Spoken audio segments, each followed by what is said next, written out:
मकर संक्रांति तो होती हजू पण छे पण આજે પંચમ વાળા કે છે 14મી 15મી દેવી ભેગી મકર સંક્રાંતિ મેં ઘણા પર વાત કરી પ્રવચનમાં કે મકર આપણા બધા જે તહેવારો જે છે એ આપણા પંચાંગ પ્રમાણે હોય છે અને સૂર્ય દક્ષિણાયનથી ઉત્તરાયણ જાય ઉત્તર બાજુ આવે એ મકર સંક્રાંતિ. એ મકર સંક્રાંતિ એવું નથી કે કાયમ માટે 14 જાન્યુઆરી આવે. મેં બધું પંચાંગમાંથી કાઢ્યું. 1901 સુધી 13 જાન્યુઆરી મકર સંક્રાંતિ હતી અને 1902 થી 14 જાન્યુઆરી મકર સંક્રાંતિ અને 2078 થી 15 તારીખે મકર સંક્રાંતિ આવવાની છે. તારીખ બતાવો પણ 2078 નું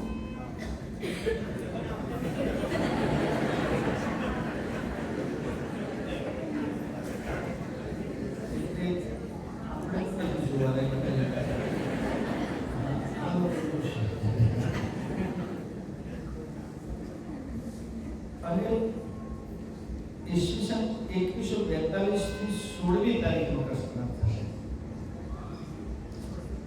એને દર 170 વર્ષે લગભગ 77 વર્ષે મકર સંક્રાંતિ 1 દિવસ થતી થાય છે. દર વર્ષે થોડી થતા આખો દિવસનો ફેર પડે.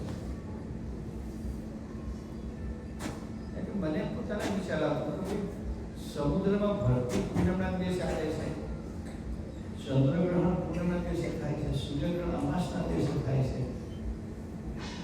તો મકર સંક્રાંતિ કે અંગ્રેજોનો તહેવાર નથી, આપણો તહેવાર છે. તો એના માટે 14 તારીખ કોણે ફિક્સ કરવું છે?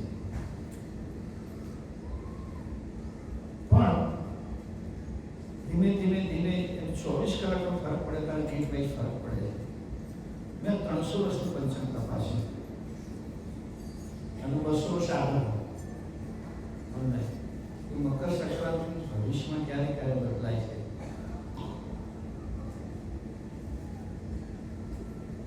આપણે જિજ્ઞાસા વૃત્તિ ખરી એટલે આવું શું છે.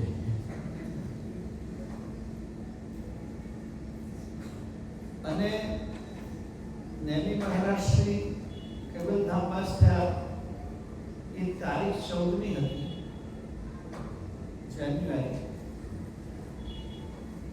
અને તિથિમાં પણ સમસ્યા હતી. 13 2 દિવસ હતી. 13મી તારીખ પણ 13 હતી, 14મી તારીખે પણ 13 હતી. તિથિ પ્રમાણે પરમ ગુરુનો અને નેમી મહારાજના કેવલધામ 5 દિવસ 13 અને 14 તારીખ થાય અને આપણો ગાદી અભિષેક દિવસ પણ પોષ 13 અને 14મી તારીખ થાય.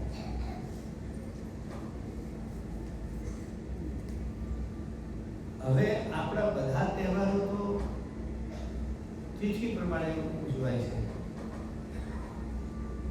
ગાદી અભિષેક દિવસ એક તો તારીખ પ્રમાણે કેમ આપણે રાખ્યું? તો એની પાછળ કોઈ કારણ નથી, એક જ માનસિક કારણ કે નેમી મહારાજનો કેવલધામ દિવસ એ આપણા માટે આમ ઘણી અશુભનો દિવસ ગણાય. મારા માટે ગાદી અભિષેક દિવસ એ આનંદનો દિવસ કહેવાય. ત્યારે આપણે કોઈ પણ મહાપુરુષની ગાદીપતિમાં કોઈની કેવલધામ પાસેથી ઉજવતા નથી. એ જો નેમી મહારાજને પણ તિથિ પ્રમાણે કેવલધામ પાસેથી ઉજવી નહીં, પણ ગાદી અભિષેક દિવસ ચોક્કસ ઉજવવો, એટલે આપણે આ 14મી ઉપર નક્કી કર્યું કે ભેગું ના જાય. નેમી મહારાજનો કેવલધામ દિવસ અને આપણો ગાદી અભિષેક દિવસ એ ભેગો ના થાય. કે તિથિની તારીખ કાંઈ માટે ભેગી નથી થતી. મેં પંચાંગમાં શોધ્યું કેટલા વર્ષો પછી જે તિથિ હોય તારીખ આવે. મને યાદ નથી લખેલું મારી પાસે, પણ અમુક વર્ષો પછી, યાની અમુક વર્ષો પછી 24 જાન્યુઆરી મહિને આવશે. ગયા વખતે 23 જાન્યુઆરી તો આવી ગઈ 2023. અમુક વર્ષો પછી તારીખ અને તિથિ મળે છે. તો આ પણ ટૂંકમાં મેં ઘણી વાર કહ્યું છે કે ગાદી અભિષેક થયા પછી ગાદીપતિ તરીકે મારી પ્રવૃત્તિ શરૂ થઈ બાલપુરથી. 14 તારીખે ગાદી અભિષેક દિવસ થયો. 14 તારીખે શુક્રવાર હતો અને 18 તારીખ અને લગભગ મંગળવાર છે મહાસુદી છે. ઘણી કાળ શુક્રવાર પછી મંગળવાર આવે, સોમવાર આવે. શુક્રવારે ઉત્તરાયણ હતી.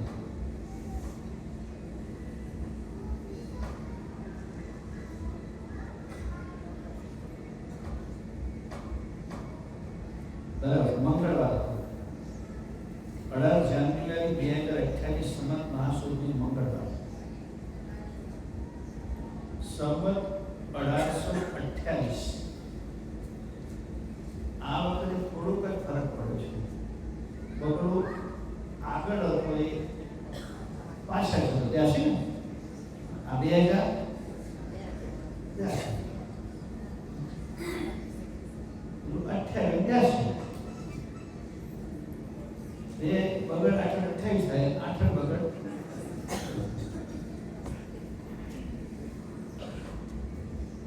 અને 53 વર્ષ પૂરા થયા. તો મેં કહ્યું કે મારી ગાદીપતિ તરીકેની યાત્રા અહીંથી શરૂ થઈ. 14મી તો આખો દિવસ મહારાષ્ટ્રના અંતિમ સંસ્કાર વિધિ આ બધું ચાલ્યું. બધા જે મુખ્ય લોકો હતા એ બધા પણ વિદાય થયા. અને વાત ઘણી વખત યાદ કરું છું, બધાને કેટલીક મેં કહી પણ છે.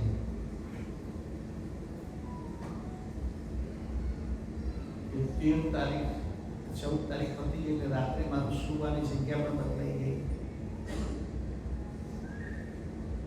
જે રૂમમાં ગુરુજી નિવાસ કરતા હતા એ રૂમમાં મારી વ્યવસ્થા સુવાની મારા સેવકો કરતી હતી અને સવારે ઉઠી તો ખબર પડી એ સેવક એટલો બધો સેવક હતો કે મારો દાંતે પણ પૂછો કરી મૂકેલો કે નેની મહારાજને પૂછો કરી મૂકતા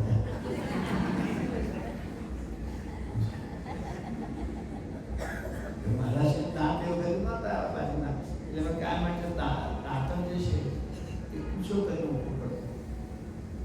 પછી બીજા એમને ઘરમાં પેલા ત્યાં આવું દાંતણ કે ભૂલી ગયો કે શું કાયમ આવું મૂકતા હતા ને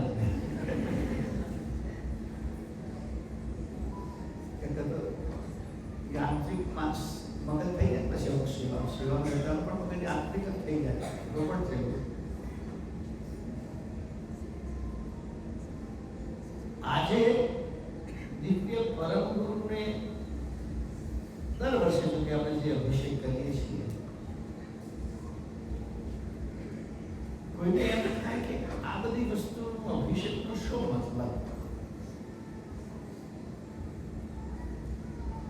આપણી કેટલીક જે પૂજા વિધિ છે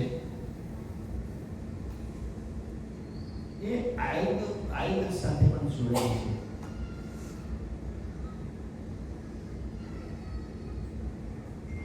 અત્યારે આપણે શરીર માટે વિવિધ પ્રકારના કેમિકલ વાળા સાબુ કે શેમ્પુ કે આવું વાપરતા હોઈએ છીએ. સુગંધિત દ્રવ્ય પણ કેમિકલ વાળા વાપરતા હોઈએ છીએ. એ વખતે પણ બધું હતું જ પણ કેમિકલ વાળું નહોતું. વિશેષ કરીને હર્બલ વનસ્પતિ અને ખનિજ દ્રવ્ય. અંતે ખનિજ દ્રવ્યને ભસ્મ બનાવી વપરાતા. સુવર્ણ પણ ઔષધમાં વપરાય છે પણ સીધું સોનું ના વપરાય, સુવર્ણ ભસ્મ વપરાય. એને બાળીને ભસ્મનું સ્વરૂપ આપવામાં. રજત ભસ્મ વપરાય, તામ્ર ભસ્મ વપરાય. જેટલા ખનિજ દ્રવ્યો જમીનમાંથી નીકળે છે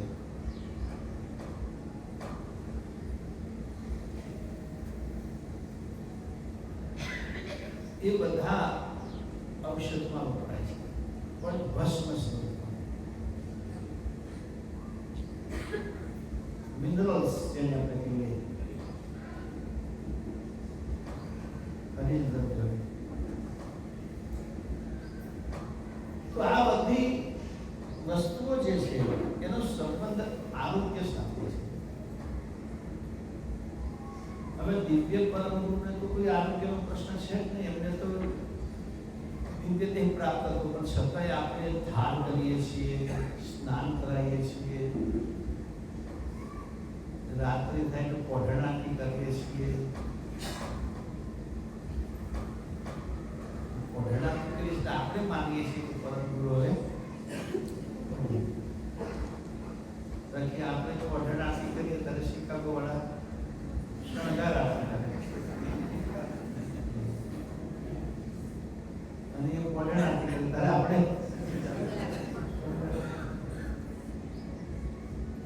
પરંતુ ક્યારે પોઢતા હશે, ક્યારે જાગતા હશે.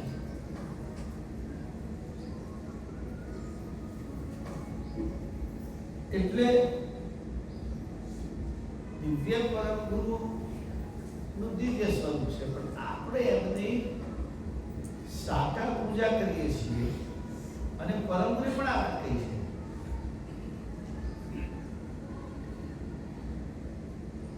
ઉપચારપૂર્વક મારા સ્વરૂપનું તમે સાકાર પૂજન કરશો તો હું તમારા પાસેથી ક્યારેય દૂર નહીં થશો. આ જન્મની વાત નહીં. જ્યાં સુધી તમે કૈવલ ધામ પહોંચાડો ત્યાં સુધી તમારી સાથે રહીશ.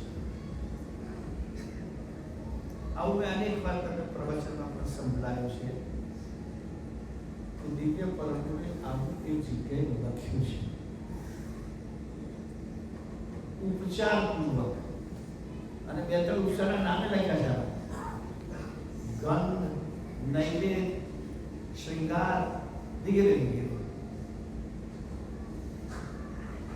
આપણે શ્રૃંગાર પણ કર્યા, વસ્ત્ર શ્રૃંગાર નૈવેદ્ય પણ ધરાવ્યો, સુગંધિત દ્રવ્ય પણ. તમે જોતા હશો કે ઉભા ઉભા પૂજા થઈ બધું સ્નાન પતી ગયા પછી મેં આખા શરીર ઉપર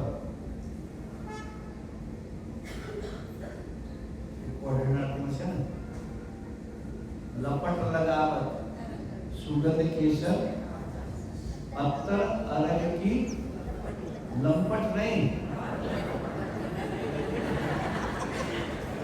એટલા આવું બોલતા નોંધ્યા છે. જેમાં તારે લઈ આવે બધાનો મહિનો લખી નાખે હશે અજબા છાપ માં દીધો અજબ પાછા આ સુધી લોકો ગાગા કરતા હતા છે પાછા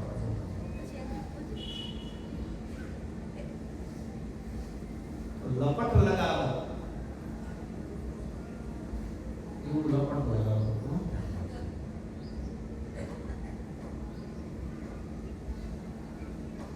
આ બધા જ દ્રવ્યો જે પૂજા થાય છે પહેલા અત્યાર સુધી નહીં આયુર્વેદમાં એક વનસ્પતિ છે જે કેટલા લોકો એ પાને વ્યાપરો કરે છે. શિકાકાઈ છે હર્બલ, એક પ્રકારની વનસ્પતિ છે પણ હવે રેર ઉગે છે ભારતમાં અને કોઈ એની ખેતી નથી કરતું. પણ ઢગલા બંધ એના સાધુ શેમ્પુ છે.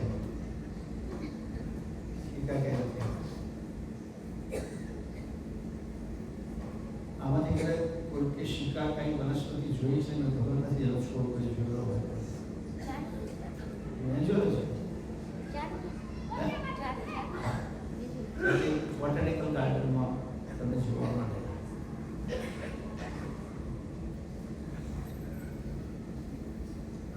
તો એ બધી વસ્તુ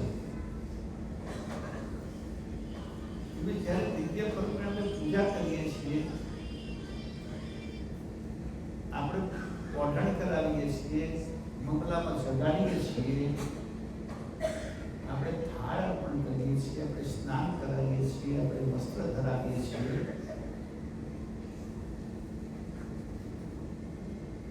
તો આવી બધી ઔષધોથી પણ ગુરુ મહારાજને સ્નાન કરાવવું જોઈએ. એ આપણી પૂજાનો ભાગ છે. હવે રોજ તો આવું શક્ય નથી.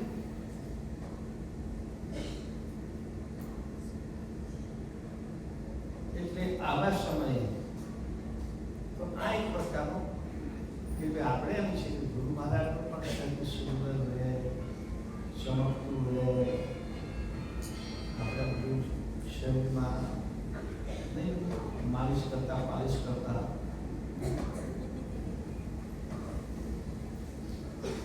સળગતું રહે.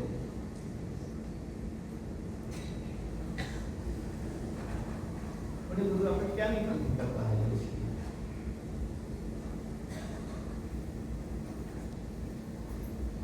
કેમિકલ આપણે પછી પ્રશ્ન એવો થાય કે વગર કેમિકલ વગર પછી જોવાનું ના આપણું જ ભણવું.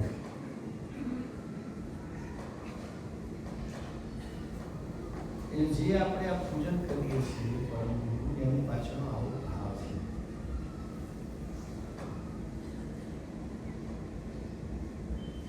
બધી પ્રકારની વનસ્પતિના રસ જે ઔષધીય વનસ્પતિ છે એમાં ધ્યાન રાખજો. ઔષધીય વનસ્પતિ જે માણસ લઈ શકે.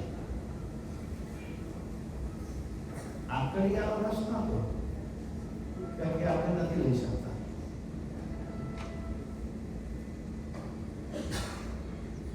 પણ ઔષધ તરીકે જે વપરાય. ફળફળાદી તે પણ ઔષધ જ છે. ઋતુ પ્રમાણે લેવાય.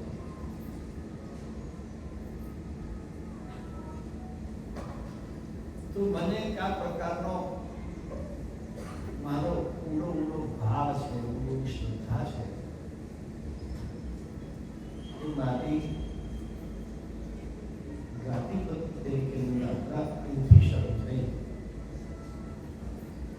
એટલે હું અહીં આવીને જ બાળકોની પૂજા કરું છું. પહેલા અમે બહુ જાહેર નતા કરતા, પણ પછી એકાદ વખત લોકો અમુક જેમ ખબર છે 14 તારીખ છે એવા કેટલા લોકો મળવા આવ્યા, ત્યાં ભૂલ કરેલા કે બાપુ બાપુ અહીંયા પછી બધાની ઈચ્છા કે આવું સરસ બધું વધારે લાભ મળવું કરો શું થાય. પણ ગઈકાલે મેં પ્રવચનમાં કહ્યું હતું કે ના આવશે ખબર છે,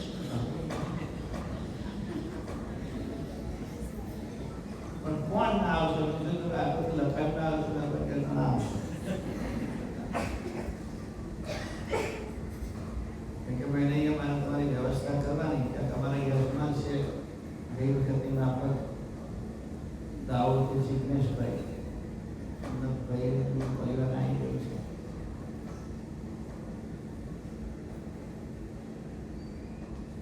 તો વ્યવસ્થાની સમજ પડે એટલે હું દરેક મંડળીમાં માટે પણ હવે કોઈ પણ ઉત્સવમાં આપણે ચોક્કસ સૂચના જેથી વ્યવસ્થાને આપણે સમજ. અત્યારે પરંતુ પાદુકા પૂજનનો કાર્યક્રમ ખૂબ ચાલે છે.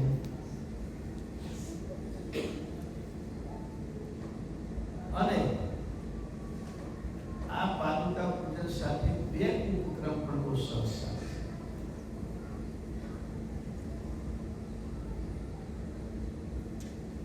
એક આવનાર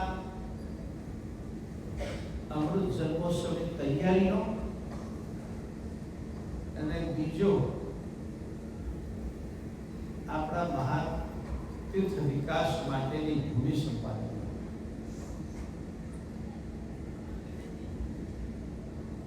અમર તાલુકા પ્રોજેક્ટ આપણે લીધો છે, આમ પણ લેવાના જ છીએ. આમ તો કેટલું બધું તમે જે ત્યાંથી જુઓ છો રોડ 40 ફૂટ પહોળો કરી દીધો આપણે. હવે બુલેટ ટ્રેક બનાવી દેવાના છે. ઈચ્છા તો છે સિમેન્ટ કોન્ક્રીટ કરવું. મારી ઈચ્છા નથી, મારા દાતાની ઈચ્છા છે. મહેશભાઈ મારા ભાઈવાળા એમણે 1 કરોડ રૂપિયા મારા ખર્ચ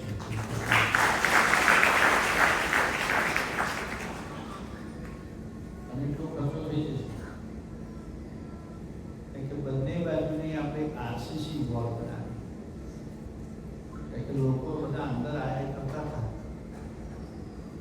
કમ્પ્લીટલી આરસીસી વોલ અહીંયા ને બહુ સાંકડું હતું આપણને, કારણ કે પેલું પાણીનો કોસ હતો, કોસ કઢાય નહીં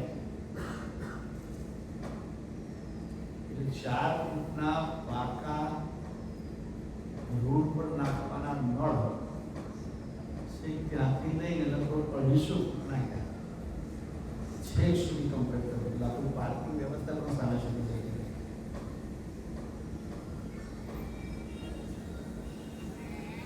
એક ભાઈએ મને આમ સુઝાવ આપ્યો કે 2 બાજુ ઝાડ રોપ્યા કોણના નથી રોપવામાં આવે કે હું સિમેન્ટનો રોડ કરવા અને અંદર પછી ધૂળ નાખી પાછું ઊંચું કરે એના કરતાં કરવું નથી.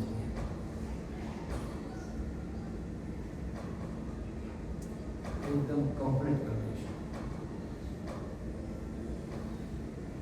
तो ये प्रमाणे अमर दादा का प्रोजेक्ट चालू है. आज सभाમાં એક કોનારો ટેક્સાસ થી મેસેજ આવ્યો, પછી પાછળ મેં મેસેજ કર્યો, કોને કર્યો, વોટ્સઅપ પર. મેં તમારો મેસેજ મળી ગયો કે મારો મેસેજ મળ્યો બરાબર વાંચ્યો વાંચ્યું. તમે $2551 અમરદાના ભૂમિદાન માટે મોકલ્યા છે.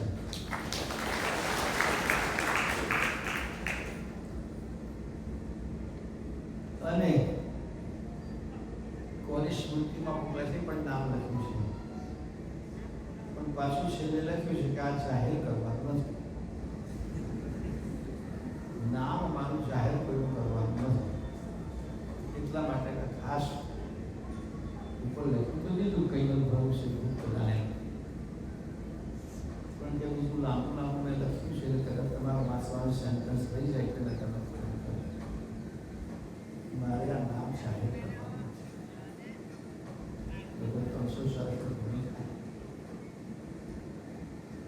તો એ પ્રમાણે અમરદાળાનું પણ બહુ સરસ કામ ચાલે છે. અને આજે મારે ગીતાજીની વાત કરી 53 વર્ષ થયા, 53 તુલા કરી સાત પાસે જે થાય છે, પણ આજના ત્યાં નક્કી કરી શકો કાયમ માટે કે અહીંયા બાળકોને આ દિવસે જે તુલા થાય એ આ બાળકોને બધા અર્પણ કરીને આપો જવા છે. બાળકોને વિકાસમાં અહીં બેઠેલા તો બહુ ઓછાને યાદ આવતું છે કે જૂનું મંદિર કેવું હતું. નરેન્દ્રભાઈ બેઠા છે ને મારા કજલપુરા વાળા, તમને ખબર છે અંદર જે પથ્થર નાખેલા છે ને ગ્રીન કલરના, એ આખી આખા 10 ફૂટનો એક જ સ્ટોન છે, વચ્ચે નો સ્ટોન અને પહોળાઈ પણ એટલા એટલા પિલર છે, એટલા એટલા પહોળા 10 ફૂટના પથ્થર છે. જોઈન્ટ વગરના એને ચઢાવવામાં નરેન્દ્રભાઈ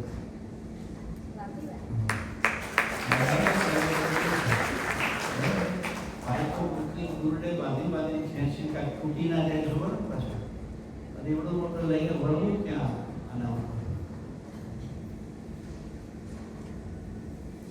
અને આખું આ મંદિરનું આખું કરેલો બતાવ્યું છે. જૂનું મને યાદ નહીં આવતું કેવું 9 ઇંચના પગથિયા હતા. ચડવું હતું આમ બે ગાળા વચ્ચે જતો એક થઈ ગયો. પ્રદક્ષિણા માત્ર મંદિરની પાસે 4 ફૂટની હતી. ઉપરનો હોલ નહોતો, ખુલ્લું મેદાન હતું. એ બધું જ આખું કલેરો બદલાઈ ગયું. શિખર પણ આટલા ઊંચા નહોતા. એના પ્રવેશદ્વારથી મળીને માર્બલ કાર્વિંગ બધું છે. એ વખતે નૈની મહારાજ કહેતા કે મને મૈની જ ફંડ જે મળતું એમાંથી આ દિવાળી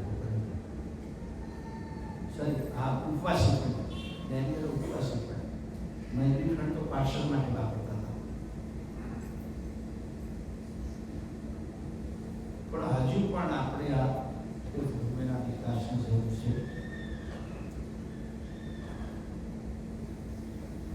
આમાં દાળનો આપણે કરી રહ્યા છીએ.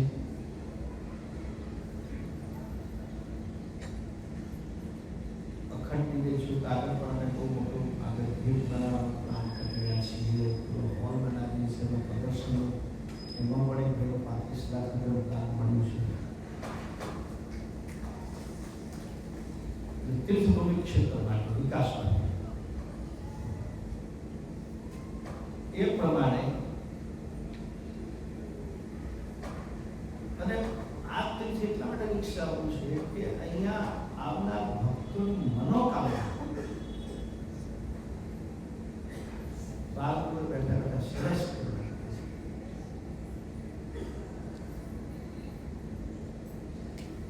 નૈની મહારાજ એટલું મનોરમ સ્વરૂપ વધાર્યું છે જેના માટે શબ્દ એક જ વખત નયન રમ્ય, જે કાય માટે આપણે આંખોમાં રમ્યા કરે. આંખો બંધ કરીએ તો એ સ્વરૂપ આપણી આંખોમાં રમ્યા કરે. એવું નયન રમ્ય સ્વરૂપ નૈની મહારાજને વધાર્યું છે. એટલે તમારા બધાની પણ મનોકામના શુભ ભાવથી ગુરુ મહારાજ પૂરી કરે, એમાં કોઈ શંકા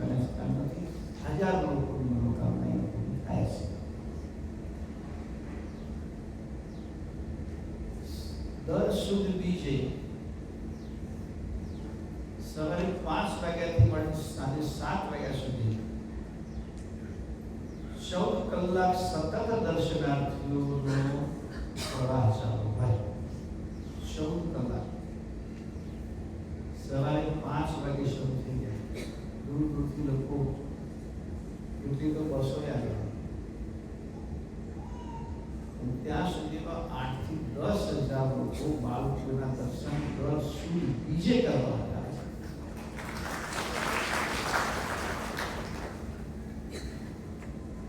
એમની બધાની શ્રદ્ધા હળકની છે. ગઈકાલે મેં મારી કથાનો એક દાખલો આપ્યો હતો, જો તમે સાંભળ્યો હતો. અમેરિકા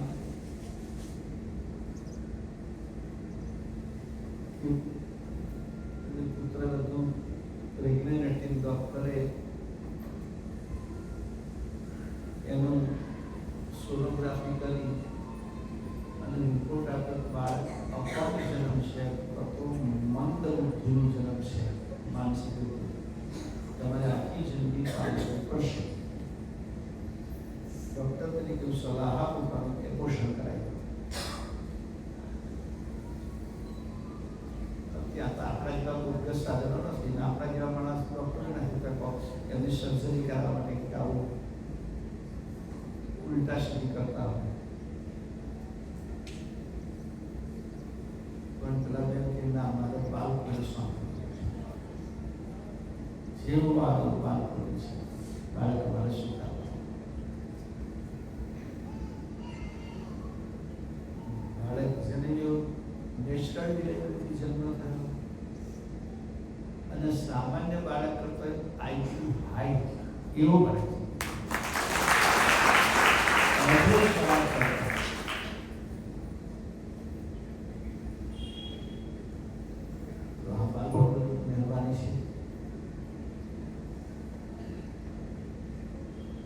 અને આપણે એટલા માટે અનેક ભક્તો, પરમ ગુરુ એવું કહ્યું છે કે તમારે કશા કામ માટે ક્યાંય જવાની જરૂર નથી, હું બેઠો છું.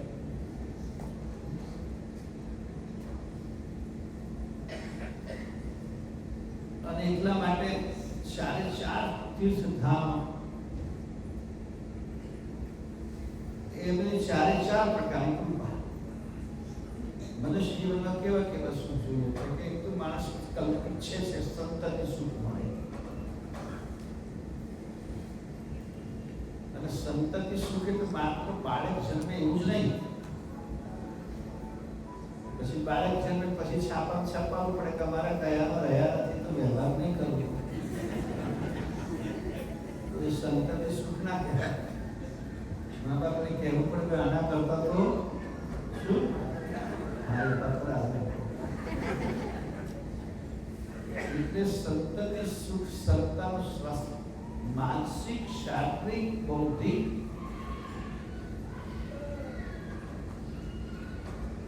સંતતિ સુખ પછી માણસની અપેક્ષા રહે સંપત્તિ સુખ. અમરદાળક અષ્ટકનો પાઠ કરો તો એમાં બધી વાપરાઈ જશે. પછી ઘરમાં બધું હોય પણ એ પરિવારમાં સંપ પણ અરસપરસ હોવો જરૂરી છે. મેં તો ઘણા બધા એવા પરિવારો છે જો એક ભાઈ હાજરી આપે તો બીજો ના આપે, એ હતો એટલું ના આપે. અખંડિત જૂથ સંપ રહે, પરિવાર રહે. અને છેલ્લે આ બધું મેળવીને હાથ તો લઈ વાત નથી. મોક્ષ વગર તો માનવ જીવન પૂરું થતું નથી. બિલકુલ બાપજી બેઠા છે દુર્ગાદીમાં. તો આ પરમ ગુરુનો મહિમા છે. અને મેં અનુભવ્યું માટે તમને બધાને કહું છું. મેં ઘણાને વાત કરી હશે. એ વખતે મહીબીજના ઉત્સવમાં આગલા દિવસે અહીં આપતા હતા આપણે. કારણ કે અત્યારે સીધો રસ્તો છે ને નહોતો, સારસાથી ભારે છે. આણંદ આવવું પડે, આણંદથી ભાલે જવું પડે. અરે આણંદથી પછી ભાલે જવું પડે ને. અંગ્રેજી એમ બનાવી હતા તો આવતો રહેવાનું, ઇંગ્લિશ એમ રાષ્ટ્રપતિ ઉતરી પછી આ જમીન પણ આપણે લઈને રસ્તો બનાવ્યો. આપણા ખેડૂતો પાસેથી ખરીદી રહ્યા છે, બહુ નહોતો ને.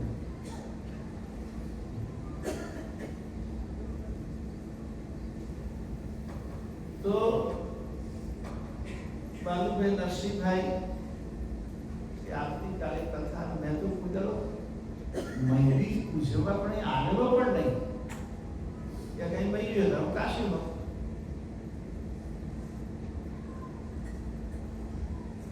એટલે મને 17મી તારીખે 10 વાગે થઈ અમે આવી ગયા. કારણ કે બધી વ્યવસ્થા કરવાની, રસોડું બનાવતા હતા.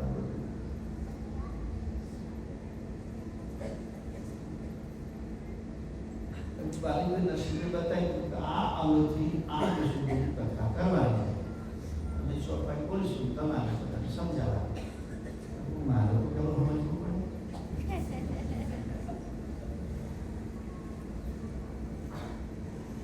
એસએસની પરીક્ષા આપવા આટલા ઉજાગર નહોતા.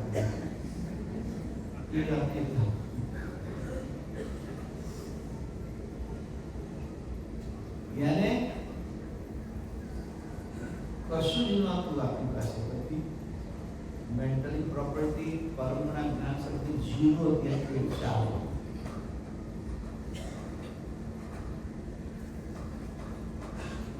તો એ કેટલી બધી પરમની કૃપા, એટલી બધી કૃપા કે આજે ગ્રંથ શિબિર આપણે કરીએ છીએ. અને લોકોને ગ્રંથો પ્રત્યે રુચિ પેદા થાય.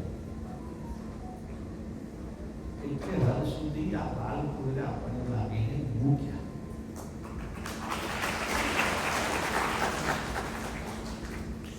આજે રોજ આપણી કૈવલ્ય જ્ઞાનદાન યજ્ઞ યોજના અંતર્ગત કથા ચાલે છે અને બહુ જ લોકો સાંભળે છે. ચાલુમાં જ 1100 સુધી તો પહોંચી જાય ડિવાઇસ. બધા ટીવી પર જોતા ઘણા જોતા. અને અમારું યુવા વર્ગ પણ એની બહુ સારી રીતે પસંદ કરે છે. ચાલુમાં મેં કોમેન્ટ બંધ રાખી છે, પણ પછી મેં લખે વોટ્સએપ પર લખીને મોકલે. પછી જે ગમતું હોય તો એક બાળકોની કૃપા છે. આજે તમે બધા આ ગાંધી વિશે ઉત્સવમાં જોડાયા. બાળકોએ જે અભિષેક થતો હતો એના દર્શન તમે કર્યા. થોડી વાર વીજળી ગઈ પણ પાછી આવી પણ ગઈ. ઉત્તરાયણ આવું રહેવાનું, કારણ કે જો હોય તો બિચારો લાઈટ પડે છે. ગઈકાલે કહેતો તમારા શશિકાંત બેઠા છે. આખા ગામના વાંદરા બધા આપણા કંપનમાં ગયા. બધા વાંદરા આજે કેમ આટલા બધા? બીજા વાંદરા ચડે એટલા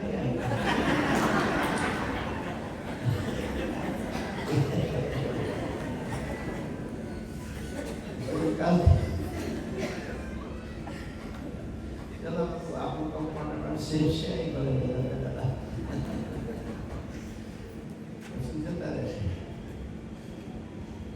બિચારા કેટલાય કબૂતર, કેટલાય પક્ષીઓ સરકારે પ્રતિબંધ મૂક્યો છે કે આટલી ખરાબ બોલી ના વાપરો.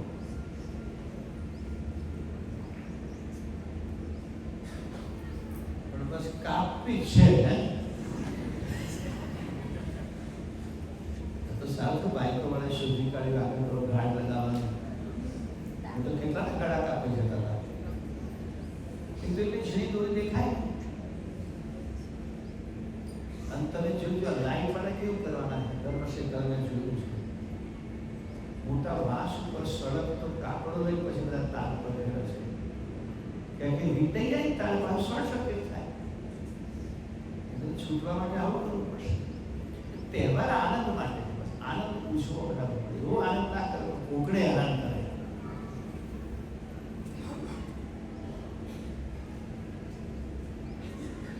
ધૂળેટી પર હોળી એ કેસરિયાથી જ રમાતી હતી. કેસરિયાથી જ રમવાનો નહીં. કેસરિયા એટલે જે કેસુડા જેને આપણે કહીએ એક પરમ ઔષધિ છે. શરીર ઉપર એ પાણી છોંટવાથી કેટલી પ્રકારના ચામડીના રોગો નષ્ટ થઈ જાય છે. પણ એવું ઘેરે જવાના પછી વોઈન કાઢી લાવશે એ દાદાની જાય નહીં.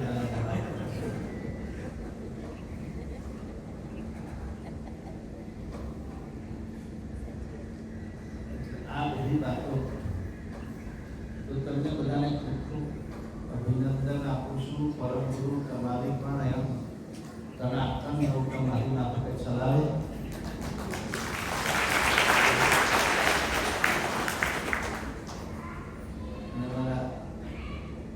દિનેશભાઈ કાલે ફોન આવ્યો પાછો કે બાકી કશી કસર ના રહેવી જોઈએ. મેં નહીં રહે કસર. અહીં આવ્યા બધાને કહી દઈશું કે બેટ બેટ પગા પર ભેગા કરવાના ભોજનનો લાભ કરે. વિદેશમાં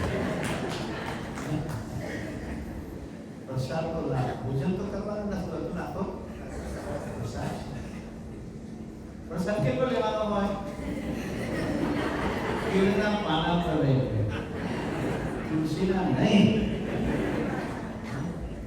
તુલસીના પાના પર નહીં, કેળના પાના. તો વિશેષ વાત નહીં કરવા જેટલા ભક્તો જમે. કારણ કે આપણે આ તુલાગીરી કોઈ જાહેરાત કરી નથી. આ તો બે ચાર પણ નામ આવ્યા દીદી કે ગઈ વખતે મારી તુલાતી નથી, તમારી તુલાતી ગઈ વખતે આ વખતે નથી. તાબડતોડ પાછા માધવ લઈને પીયા એ જો 2 દિવસ અગાઉથી કથામાં ચલાવી હતો પછી 53 પૂરી થઈ જાય કે વાંધો ના આવે. પણ કઈ નહીં, આપણે તો 54 કરી દઈશું.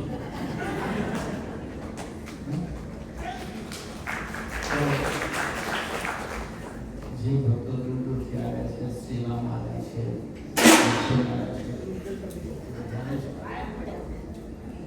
શું કરી દે આના ઉપર ચડતા પાડી કેમ?